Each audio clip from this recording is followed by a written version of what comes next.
Welcome to another episode of the Punk Rock Raider. My name is Dirty D. I am the Punk Rock Raider, and I'm just enjoying my night, doing my due diligence, having a filthy fucking martini. Called this the Dirty D martini. There's also some pickle juice in it. We've got a lot of stuff to talk about today. I'm really excited to get into the episode. There is some news as far as scheduled interviews. We did schedule our first two interviews of the cycle. We went and scheduled an interview with Vance Joseph, the defensive coordinator of the Broncos, and Clint Kubiak, offensive coordinator of the Seahawks. A lot of people are going to be really worried about the Vance Joseph interview. I wouldn't be. These are just two interviews scheduled because these are the two number one seeds. And I think you got to do your due diligence. We're going to turn over lots of stones. Not every coach we interview is going to be one that we're excited about. What matters is, are they the one we end up hiring? I do think that I don't hate Vance Joseph as much of a head coach option as much as everyone else, but I don't love it. It's not in my top 10, maybe not even my top 12, maybe just outside my top 10. I don't know. I didn't have him in my top 10. If he can bring Davis Webb, that would be exciting. And I don't know that we can judge him too much off of what happened with him in Denver. And they brought him back to Denver, and he's been an excellent head coach. An excellent defensive coordinator.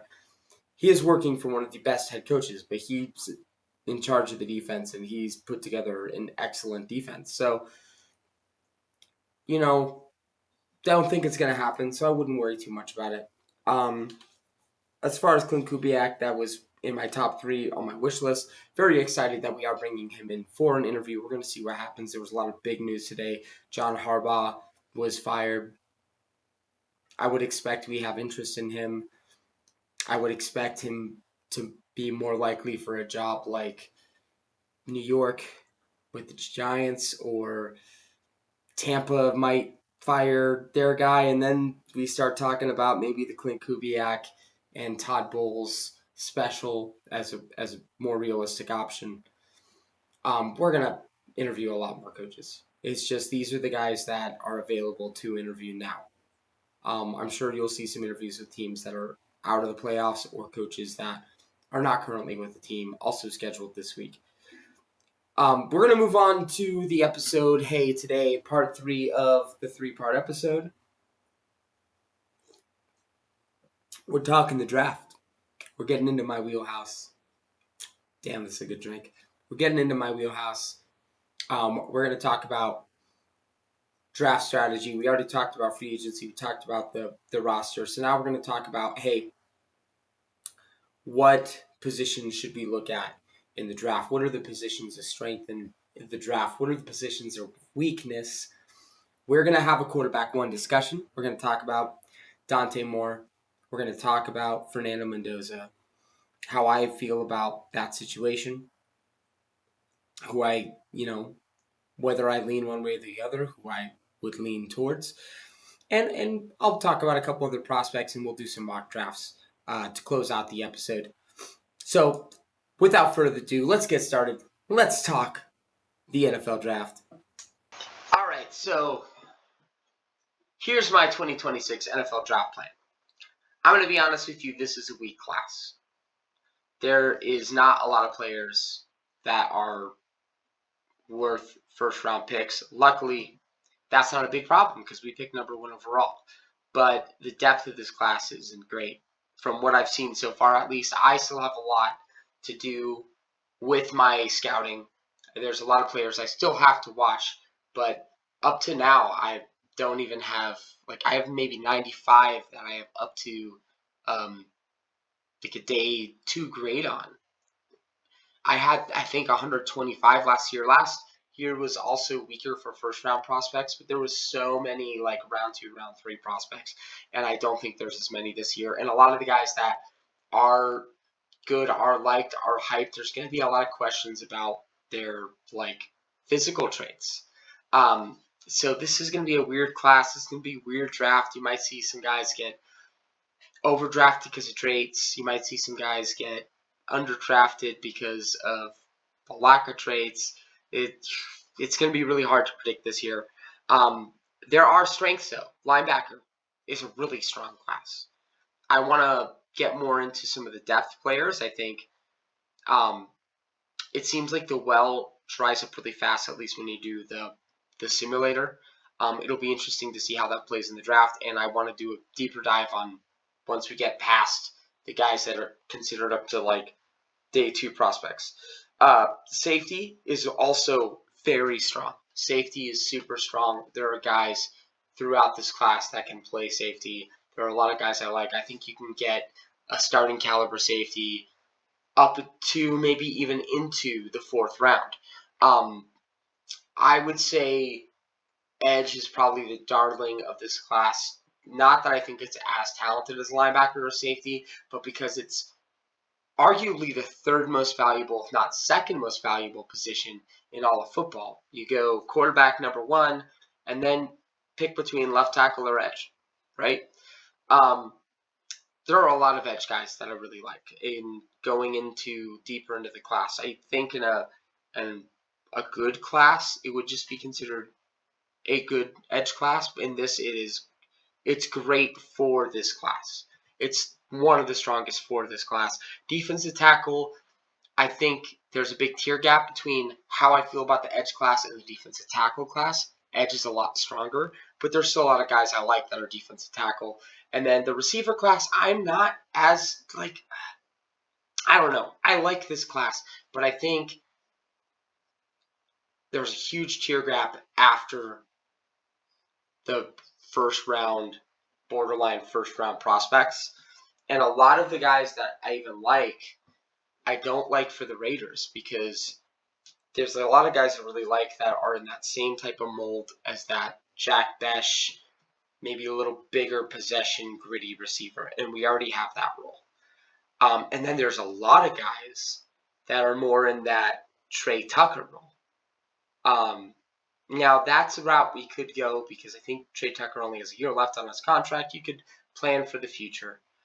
But there's not as many Z receivers, which I think we really need. Guys that have okay size and can play outside or slot or just off the line a little bit. There's not as many of those guys. There's not as many of your big contested catch guys that I like. Now, there are guys I like, though. I love Elijah Surratt. I just think we already have that role. I love Eric Rivers in the 4th, 5th round or so. We currently have that role. But if he's there in the 5th or 6th round and you want to take him to see if he can eventually fulfill that Trey Tucker role, I'm down with it. Deion Burks is another guy a lot of people really like, and analytically they should. There are players to like in this class, so it's a good class of receivers relative to the overall class. It's all right. I don't think it's as good as last year's, but for this class, it's one of the strengths. Now, the weaknesses, unfortunately, offensive line and quarterback are 2 of the biggest weaknesses. Fortunately, we're picking number 1, so we can get a quarterback no matter what, and 2 of the other weaknesses, running back and tight end, are 2 of our best players in the offense are. So there's some good news there. I'm not as high on this year's quarterbacks as last year's quarterbacks. I'll get into that in a little bit. We'll talk. I'll have a discussion on that. We'll talk the quarterbacks in a bit. But we will be able to get one. Offensive line, especially offensive tackle, I think offensive guard has some guys that might be moving from tackle. The problem is, beyond Spencer Fano, who some people think is a guard, I think is a tackle. But beyond Spencer Fano, it's kind of him and that's it. And there's not a lot to like there. There's a couple guys that people are going to like. I do like Blake Miller, but I think he's a left tackle in the league, and I think he's going to get overdrafted. I do like Max Ihianacore, I think he's probably going to go. I would take him in the third round. I wouldn't take him before that. But I really like him. He's a big target of mine. Isaiah World will have some fans. If you get him in the fourth round, I guess you could maybe sell me on third, but I think he massively underperformed this year. He did not play well, and that's a big theme for a lot of these prospects that were highly touted this year. Um, it's just not a good class for offensive tackle. It's a little better for a guard. And there's a couple centers that I like, but it's not a great center class. Again, we have a great center. We do need some depth there. So round one, game plan, you just take your quarterback. Again, we're going to talk the quarterbacks in a bit, but for now, I'll leave it there. You just take your quarterback. Round two, I would like to trade down. If there is a guy that is just like, you can't pass up on him because there's a huge, hey, we have him graded in a whole other tier as everyone else, then take that player. Get the talent. But if you have guys that are more closely graded, try to add a third round pick. A couple fourth round picks. But I'd say try to add in a third round pick. I think you've got to walk out of the draft with at least one linebacker from this class, one safety from this class, at least a defensive lineman. Either way, I would take at least two, and at least a offensive lineman. If you can get two, that's great. It's just, again, a weaker class. Hey, you got plenty of draft picks to draft other positions as well, but if you can at least with your, I think we have like 12, I think, at the moment. If you can spend 5 or 6 picks between these 5 positions, that's excellent. With your picks, let's emphasize culture and toughness, but let's not sacrifice traits too much in the early picks, at least. Hey, when we get later in the draft, if you really want to make sure you are bringing in guys that fit your culture and scheme, I'm a believer in that. You should do that early too, but make sure the guys you take are reaches just off of that. They still have traits and talent.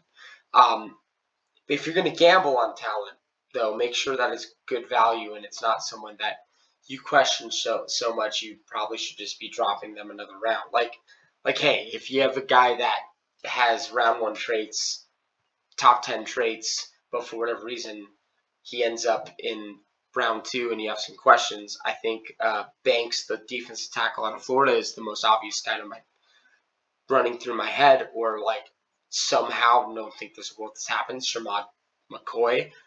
Yeah, you take that guy to me. Now, if there's things you question so much that you're like, I don't know, then hey, if you don't feel good enough about it, don't do it. All right, I think it's time to have the discussion. So I made a comment that'll live in infamy. I left the super chat on my favorite podcast, the NFL Stock Exchange. Shout out to Trevor and Connor. You guys rock. One of my inspirations for doing the show. Love you guys. I'm an avid sex addict. If you know, you know. I made a comment. I made a super chat where I said that Fernando Mendoza is quarterback 5 in next year's class. And I got a reaction out of Trevor. Connor is more like, hey, he might be, and I still, maybe he's not quite quarterback 5, but I think there's a chance he is next year. I think he's at least quarterback 3, if not quarterback 4 in next year's class. I still think he's a first-round prospect. I just think next year's class is going to be like potentially legendary. I think there's a lot of guys that could be super high-end, like high-end quarterback prospects over the next 2 years, and I think a lot of them will come out in next year's draft, but we will see. We'll see what happens. But I think that, like, if you're just comparing this year to next year, now you don't want to do that too much. A lot of people say, oh, well, 2026 was supposed to be good. I never thought it was going to be good. And, like, the guy I liked the most the whole narrative was like he might need another year. That was Lenore Sellers. I liked Lenore Sellers a lot. He needed another year. He wasn't ready. I wouldn't have taken number one overall this year, but that dude has the high end talent that I just don't think that Mendoza has. I have Mendoza ahead of Lenore Sellers, by the way. Don't crucify me here. If Lenore was in this class, I'd have Mendoza ranked ahead of him. But like, if Lenore Sellers balls out next year and makes improvements, I would have a higher grade than I currently have on Mendoza. Um, I think he's a good quarterback prospect. I just don't think he's great. I don't think he does anything elite. I do like how cerebral his game is. I like the improvements he's made at Indiana as opposed to when he was at Cal. Um, there's a lot to like about him, and I'll go further into what I like about him and don't like about him when we eventually do like a quarterback ranking show. And if I ever do a film analysis, we'll go more into that. I will say my biggest concern, I have a concern about his ability to create out of structure. I think when things are in structure, he's really good. I think he's really good at like when he can set his feet and throw, even if there's pressure in his face. When he can set his feet and throw, he's really good. When he has a clean pocket, he's great. As soon as he has to like throw off his back foot or on the run or like try to throw around somebody, that's when I think the arm strength becomes it goes from being good to just to what was that. And Dante Moore, I think his strengths there are like that's where he's good. That's where he makes some of his best throws. I currently have them like ranked almost exactly the same, and I'm like it's a coin toss to me at the moment. I think we still got to see how this whole playoff shakes out before I tell you who I for sure like. At the moment, I think I lean more because of the higher ceiling, the youth. I think his lack of experience is a double-edged sword for him. I can see like if he went back to school, which I do think he should from a development standpoint, but if he went back to school and he developed further in the pocket, I'd easily have a higher grade on him. I just think he has more like he's already on just about the same level to me, and he has way more room for growth, and he has skills that I think translate to being a top 10 quarterback, and I think Mendoza has skills that translate to being a somewhere between 10 and 20, probably 10 and 15. So it's still good.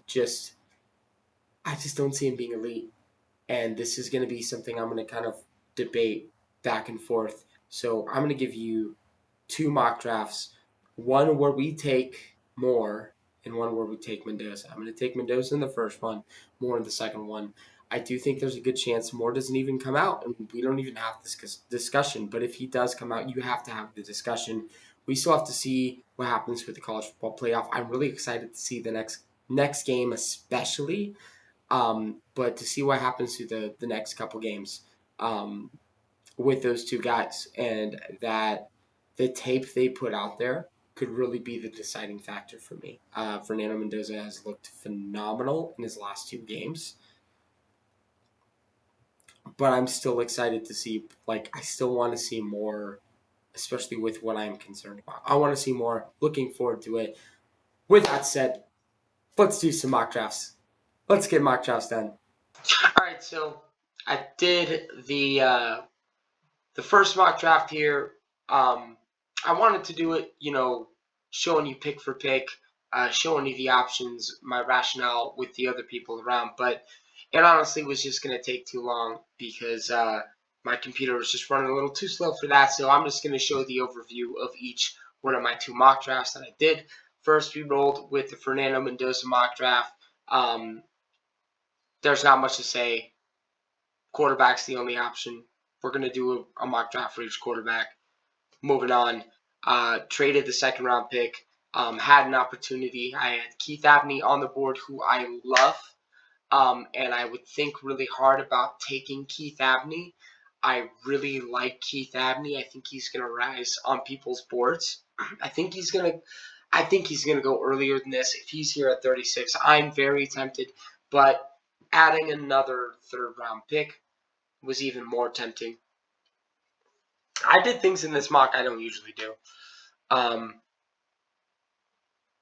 But adding another third-round pick is really important to me. So I took A.J. Halsey at 41, and I love A.J. Halsey. And this is someone that I love to take in the second round. And I also think he's going to be a riser. I think he is clearly safety 2 to me, without a doubt. This is a very deep safety class. So if anything, maybe he falls because people take the positions that they think are just going to not make it. But they're like, I know I can get a safety I like in the third round. I know I can get a safety in the fourth round, because it's a deep safety class. I think safety and linebacker are the two strengths of this class. I don't usually take Big Citrus. He is here at times. I don't usually take him. There are people I like more. If Akeem Messidor was here where he usually is here, I would have taken Messidor over Big Citrus because I like Messidor more as a player. I do think the type of player Big Citrus is a bigger need. Big Citrus was here. Derek Moore was also here. We'll see. I probably end up taking him in the other mock. But I was like, I have a bigger need for a big run stuffing nose tackle than I do another edge rusher. Big Citrus is a high ceiling player. He's pretty quick for his size. He's got some juice to him. He just doesn't have a lot in his pass rushing bag yet. But you at least have a floor of someone that has the size to be an effective run stuffer. People really like Big Citrus. The linebackers fly off the board in the Citrus. Linebackers fly off the board in the simulator. And ideally, I think Rodriguez would be more of a conversation for 102. I think he's a phenomenal player, and I do currently have a third-round grade on him. I think the question is going to be more about the athleticism and the size. Are people too scared of like the measurables? And how does he run? How does he move? How does he test? Linebackers fly off the board in the simulator, so I wanted to get one, and I would draft Rodriguez here probably just because of he's a guy I want on my team. He's one of the players I could tell you right now, right away, I'm pounding the table for Jacob Rodriguez. I am pounding the table. So we went with it instead of a higher value position. This is a place I also think that the offensive tackle from Arizona State would realistically come to play. He's ranked a lot lower here in the simulator. Usually I can get him at 102 or 128. He would have been my pick at 102, but Omar Cooper Jr. was there, and I kind of regret not taking Ihianakor, but pairing Cooper with Mendoza is also feels like a good move. I know the chalk move is to pair him with Surratt. I do really like Surratt. I do wonder if Surratt at the end of the day will be considered more of a round 3, maybe even round 4 receiver when we get to testing, when we get to all the other stuff. But Surratt is a good player. He does feel a little redundant though for our team.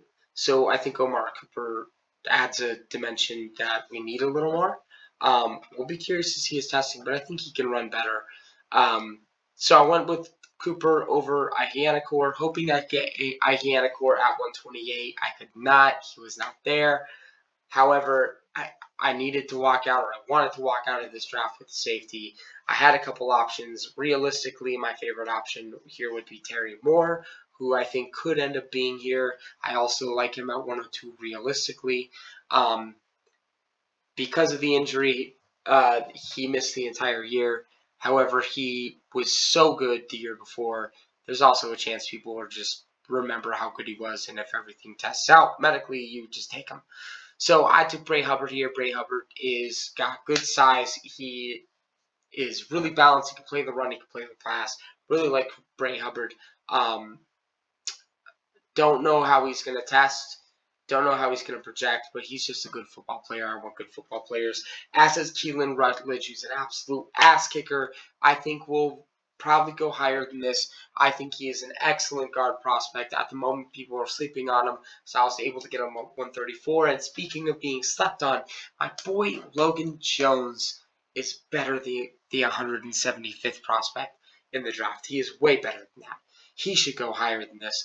I have a third-round grade on him. Dude is super athletic, graded out really well, great tape. No reason he should be this far. Damon Wilson, I've only really got to watch a little bit of, but I know a lot of people really like him, and I know he's a really good, talented pass rusher.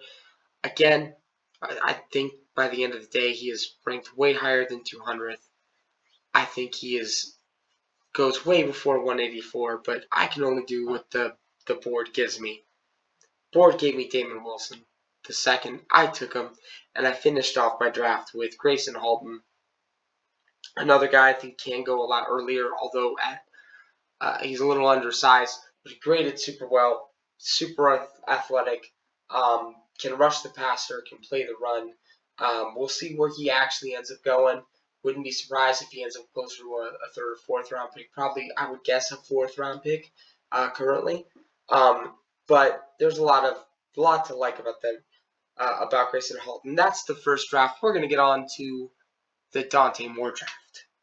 Now we got the Dante Moore draft. I'm going to run through this one a little quicker. Went with Dante Moore, number 1. No explanation needed. Traded the second round pick again. This time it was Tampa Bay that came calling. I got an extra third again. When I went back to 46, this time Keith Abney fell to me. I don't think there's a world where that happens, but I love Abney. Already talked about how much I like him. Grades really well as a zone corner. Also can play man. Grades really well as a zone corner. I think he's going to be a riser. Akeem Messidor at 67. I also talked about how much I liked him. No idea how I only got a C plus on that. Apparently, Mike McCarthy has not watched the Ohio State game. Already talked about Jacob Rodriguez. Talked a little bit about Ivy Anacor, but this time I just went ahead and took him. Really big fan of his upside, his potential, his game. He's a guy that would love to get in, let kind of hopefully redshirt, mostly redshirt for a year, and take over as either your swing tackle or your right tackle of the future. Michael Taft, really good cover safety. Graded above average against the run still. Graded just fine against the run, but really good cover safety. Tim Keenan is our run stuffer. Had a down year, was injured a lot, but really liked the player. Took Desmond Reed here, honestly, just because I wanted to get away from taking Logan Jones because he was there and I already took him. But Desmond Reed is a really fun player to watch. Really good receiver out of the backfield. Super explosive. Just an absolute outlier of a pick. He was ranked only a few down. I went ahead and took him. Realistically, don't know that I would do that. That's a good conversation for the future. I don't love the depth of this receiver class, but I wanted to get a guy. It was between Noah Thomas and Josh Cameron for me if I was taking a receiver. Honestly, realistically, this would have been more of my running back spot, and I like Noah Whittington a lot for this team, for the role we need of a backup running back. Kind of wish I just took Noah Whittington, although Mike McCarthy would have really hated that because of how low they have him rated in the simulator.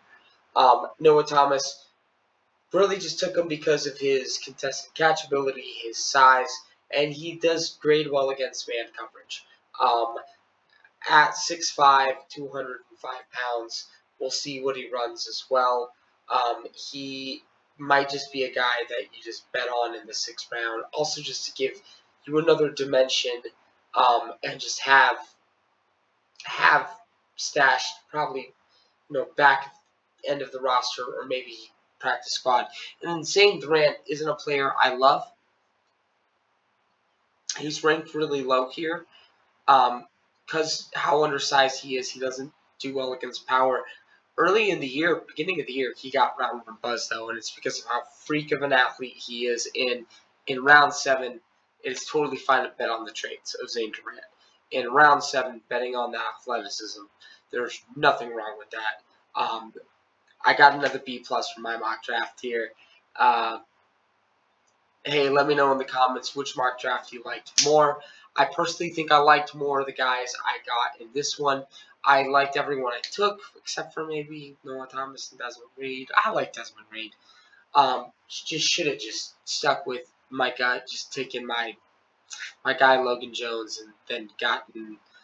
I could have gotten Woodington probably in the 6th or 7th. They have him ranked so low. It makes sense why Noah Whittington is ranked so low. He has that kind of profile of guy that I don't think will be highly coveted, but I do think I like him as like a backup running back prospect.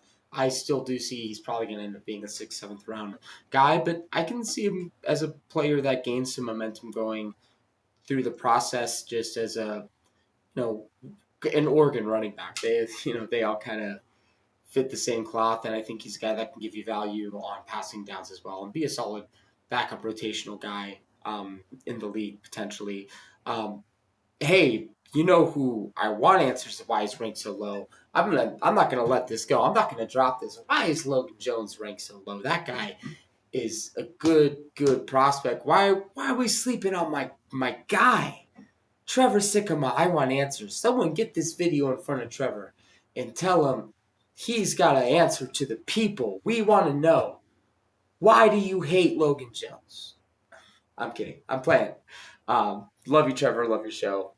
You're one of my favorites. You're awesome. I hope this video does get in front of you just because, hey, I like your show. Maybe one day, I'll be enough of a cool kid to get a mention on your show, or maybe even be a guest one day. I'm getting way ahead of myself. That's it for me. My name is Dirty D from the Dirty T. I am the Punk Rock Raider. I will be releasing another video coming soon about the candidates we're going to be interviewing. Probably going to wait until we have a comprehensive list. Maybe I give you some content before that, but I really do want to get one out once we know who we are going to be interviewing, kind of talk about what their fit would be like with the team, the schemes they run, their history, the background, whether I like them and like the fit, or whether I think they're like a legitimate interview or someone maybe we're interviewing for a different reason. I'm sure there's going to be candidates we interview as a head coach, but maybe we actually are more interested in them as like an offensive coordinator, or we're just doing our due diligence. Like, do your due diligence. I said dill diligence. I do like dill pickles. Got that pickle on my mind. Pause. Pause. Got pickles on my mind after that Dirty D Dirty D martini. I can't even remember what that fucking drink is called. Dirty D martini. Got pickles on my mind. Make yourself a Dirty D martini. It's fucking delicious. Anyway, that's it for my time today. I'll try to have another video out by Friday, but we'll see how comprehensive the list is by then. Have yourself a great fucking night. Go make yourself a drink. Go listen to some punk rock. If you need some suggestions, I've been really into the Lambrini girls lately, but classic punk's always great. Can't go wrong with the first punk rock band, the Stooges. Can't go wrong with some Dead Kennedys. Can't go wrong with some Cramps or some Bad Brains. So go enjoy your night, and I will see y'all soon. Raider.